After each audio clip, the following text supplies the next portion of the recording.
The first box office opens with the second week of the season at Belfast's Opera House, and the exotic dancing cast of the hit comedy Ladies' Night continue to strut their stuff.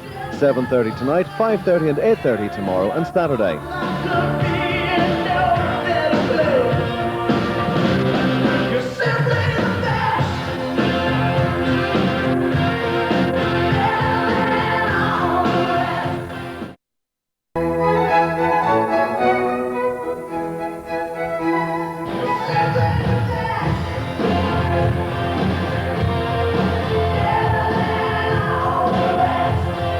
Yes, it's Ladies' Night at the venerable old Grand Opera House in Belfast. Some mistake surely, but no, this titillating tale of Chippendale wannabes was indeed one of this season's opening attractions, under the guidance of the theatre's new artistic director, Derek Nichols.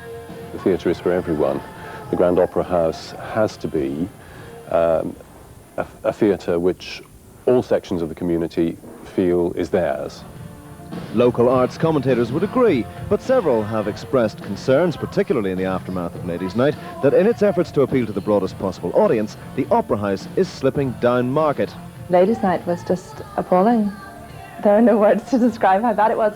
It just brought the whole standard and the whole tone of the Grand Opera House down. The reaction of everybody who came to see it that spoke to us was overwhelmingly enthusiastic, and people came back and saw it more than once. In the programming, they're talking about sensational, throbbing. People who go to the Grand Opera House don't need that sort of sell. They're looking for good quality, and I don't think that's what they're getting at the moment. Running a theatre is running a business. Even if you're a subsidised theatre, you still have to run, in some sense, commercially. There is a danger that because of this need to get more people in through the doors at the Grand Opera House, that they're going to lower the standard with shows like Ladies' Night and Hot Stuff.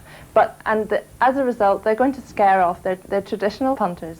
The problem, as the critics see it, isn't going to go away either, as on September the 26th, the venue prepares to welcome the throbbing West End hit Hot Stuff, a homage to 70s pop music. There is an audience for that kind of theatre.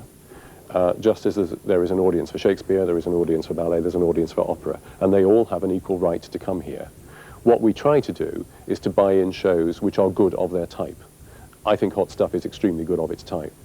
And signed up to replace Stephen King's Misery, not now coming to the Opera House in late October as planned, are a 50s tribute, a Carpenter's tribute, along with comedians Brendan Grace and Jim Davidson.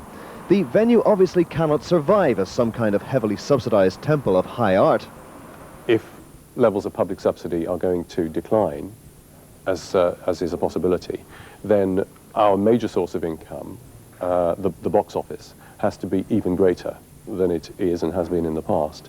And for that reason, we have to fight for the business. There's plenty of theatre out there, cutting-edge theatre, that is of good quality, but perhaps would not come under the heading of high art, that addresses issues that are not high art, that are accessible and enjoyable and would complement the image of the Grand Opera House.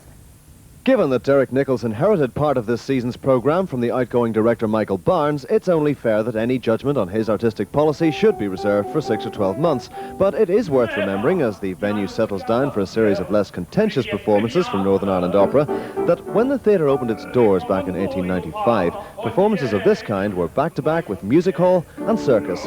So maybe even now the symphony and the sensational can learn to live and let live.